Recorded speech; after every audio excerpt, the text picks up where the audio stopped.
Magandang araw po sa inyong lahat mga kababayan. Welcome back dito po sa PNR at ito nga mga kababayan, breaking update. Nga ang palasyo at kongreso. Isa sa beld ni former PRRD natapos na nga. No? PBBM na iyak. So yan mga kababayan, yan po ating pag-uusapan at bibigyan ng komento ngayong araw na ito. Mula po ito kay Pinas News Insider. Nasa description po ang full video link ng video ito. Subscribe na po kayo.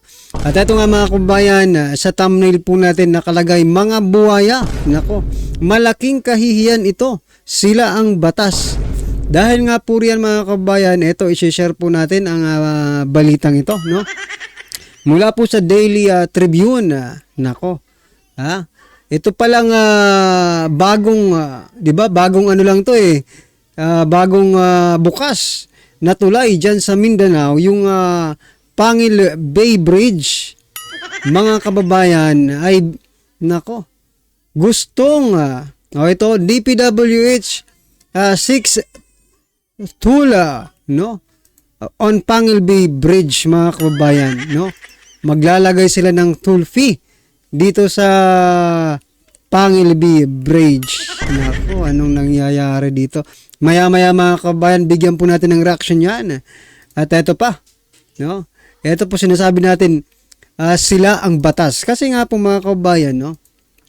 Kapag mayayaman, kapag mga politikong may pangalan, hindi, kahit walang pangalan, basta politiko, ano? Ay talagang kahit anong kaso ang i-ano natin, no? Ang kahit anong ikaso mo sa kanila, talagang na-acquit eh. No? After several years, makakalaya din eh.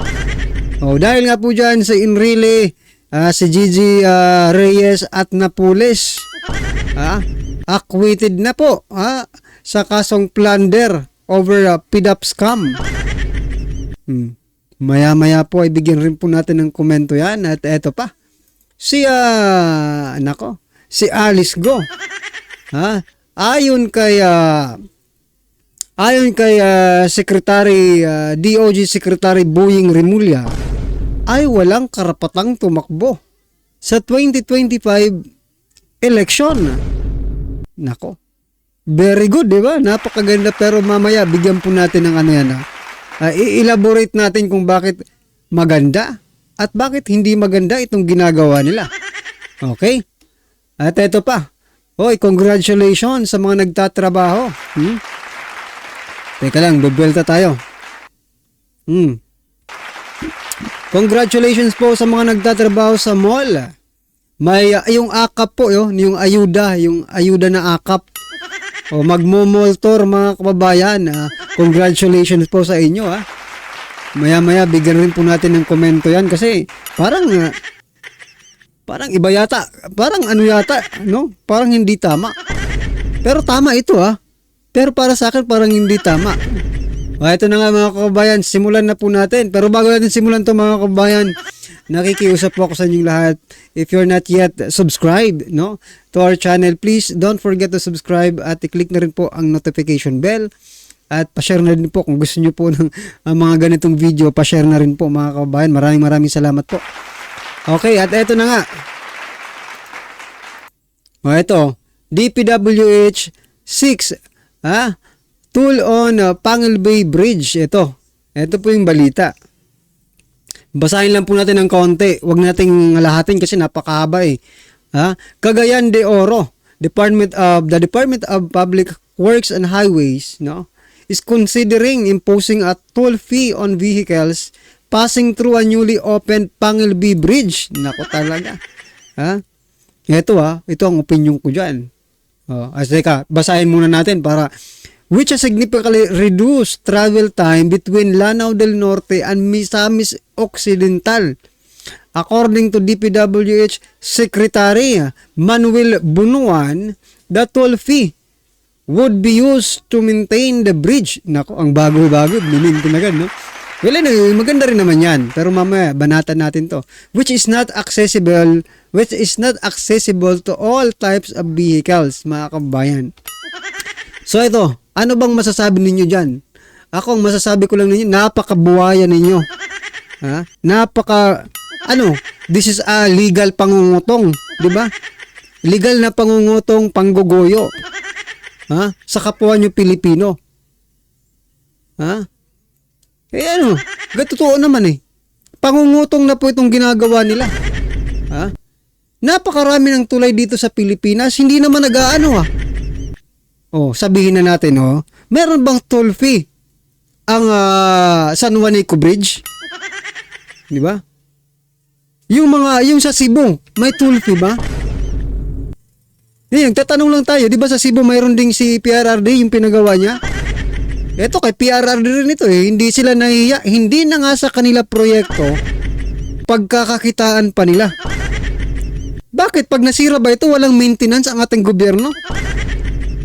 Nakakainit.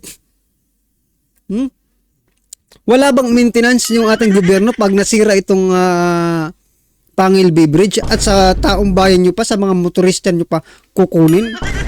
Mahiya naman kayo. Yun yung dito. Example ko na lang dito. Mga kababayan. Hindi pa sira yung kalsada. Sinisira na. Para ipaayos ulit. Diba? Ibig sabihin may pera ang gobyerno para yan sa mga maintenance na yan. O ngayon, bakit kayo magto-toll fee dyan? Bakit nyo sisingilin yung taong bayan para makatawid, no? Di sana kung ganyan lang pala, hindi na ni PRRD pinagawa yan. Diba? Hindi na sana pinagawa, hindi na sana proyekto yan. Kung mangkukutong din kayo. Yan kasing toll fee, mga kabayan, kumbaga, yan po ang legal na pangungutong. 'Di ba? For example, 'di ba? For example, sa terminal, 'di ba? May mga yan, may mga bigayan, ang tawag diyan. Yung sa dispatcher, 'di ba? Binibigay. Ganyan sana ang gusto nilang mangyari diyan eh. Gustong-gusto nilang pagkakitaan. Kaya sinabi ko nga sa sa thumbnail natin, mga kababayan, na mga buhaya talaga. Buhaya talaga eh. Question ko lang, dito kay Secretary Bunuan, kumusta na po ang 5,500 flood control projects? Ang 1.1 billion na ginagastos ng DPWH? Every day, every single day, mga kababayan. Nasaan na? Nasa unang topic pa lang tayo, mahaba na yung oras natin dahil nanggigigil tayo dito sa ginagawa nila. Hindi na po ito makatao, mga kababayan. Di ba? Napakarami naman ang tulay dito sa Pilipinas, bakit walang toll fee? Sila lang ang magka-toll fee dito. Nakakainis, no? Pero wala tayong magagawa kung ganyan, yan po ngayon eh. Mukhang pera po ang gobyerno natin ngayon, kaya wala tayong magagawa. Well, anyway, ito na. Ito. Really, Gigi Reyes Napoles acquitted on plunder over a PDAP scam. Ito na yung sinasabi natin. No? Pag sa mga mayayaman, milyon-milyon ang ninanakaw, acquitted, no? Pero pag ikaw ay mahirap, nagnaka ko lang tinapay, malamang doon ka na mabulok sa bilangguan. Di ba? Tinapay lang yung ninaka mo dahil gutom na gutom ka na. Posible ka pang makulong ng, di ba? Nagutom ka. Tapos sasabihin nyo, pantay ang batas sa ating bansa. Noong pong nakulong itong si Napoles, no, mga kabayan, masayang-masaya po ang taong bayan. Bakit? Kasi iniisip natin, no, na hindi lang pang mahirap ang batas. Dahil nakulong itong si Dilima, si Napoles, si Kerwin Espinosa, no, at marami pang iba. Bong Revilla, Estrada, di ba? Sabi ko na, ako personally, sabi ko, may batas talaga pala, no? May batas pala talaga dito sa Pilipinas. But nang nangyari ngayon, mga kabayan, unti-unti na namang nawawalan po ng tiwala ang taong bayan sa ating hustisya. Yun lang ang masasabi ko. Ewan ko lang sa iba. Baka masaya pa yung iba na nakalabas to. Di ba? Na makalaya tong si Napoles. Maybe because nakikinabang rin sila. Anong masasabi niyo dyan, mga kabayan? At eto pa. Eto ang gusto ko rin bigyan ng reaction to, Eto po. Ayon po kay Remulla, mga kababayan, Alice Guo walang karapatang tumakbo sa 2025 elections. Correct yan. Palapakan po natin, no? Napakaganda po niyan kasi nagkasala sa batas, di ba? May kasalanan sa batas, wag natin patakbuhin. But mga kababayan, ito bang sinasabi ni SOG Boying ni Remulla ay only for Alice Guo? May exception ba ang batas na ito na bawal ng tumakbo ang may kasalanan sa batas? Mga kababayan, mukhang pag yan po ang pag si Alice Guo lang po ang ating binigyan ng pansin, mukhang tama po. Pero teka lang. No? Napakarami po na nagkasala sa batas. No? I'm not for Alice Guo, mga kababayan. Ang gusto ko lang i-point out, napakarami po na nagkasala sa batas na tumatakbo pa rin hanggang ngayon at yung iba pa nga nakaupo na sa matataas na posisyon ng ating bansa. So, coming from the mouth of DOJ Secretary, no? Hustisya yan no? Nasaan ang hustisya? Kung si Alice Guo lang ang hindi natin papatakbuhin, no? Kung gusto mo man niyang platapormang yan na wag nang tumakbo si Alice Guo sa 2025, lahatin na po natin. Simula kay De Lima, Kerwin Espinosa, sino pa ba? Si Lito Lapid, ano rin sa Pogo, di ba? Sino pa? Bong Revilla, di ba? Marami pa pong iba, mga kababayan, na nakulong na nga. Ito si Alice Guo, hindi pa nga nakukulong. Ang gusto ko lang i-point out, where is the justice, no? Where is the fairness, mga kababayan? Galing po yan sa bibig ng ating DOJ Secretary. Well, anyway, ano man po ang inyong reaksyon? Sana magtagumpay sila, no? Lahat ng may mga kaso or may mga nagkasala, convicted kung baga, tanggalin sa gobyerno at wag nang patakbuhin. Diba? At saka magpala hair follicle test bago kayo bago kayo mag-file ng COC sana, no? Kaso wala duwag din yung COMELEC natin Maybe it is not in the Constitution yet, di ba? Sana nga po mailagay sa Constitution yung panukalang batas ni Congressman Paulo Duterte na mag-random test lahat po ng random drug test, no? Lahat po ng tatakbong mga politiko. Marahil matutuwa po ang taong bayan kasi lahat po ng Pilipino, Pilipinas at ibang bansa, makikinabang yan. Di ba? Anong masasabi niyo dyan, mga kababayan? At eto pa, mukhang napapahaba tayo Eto, akap multor, mga kababayan. Congratulations sa ating mga empleyado at mga negosyante dyan po sa mga mall. Napakaganda nito palakpakan po natin kasi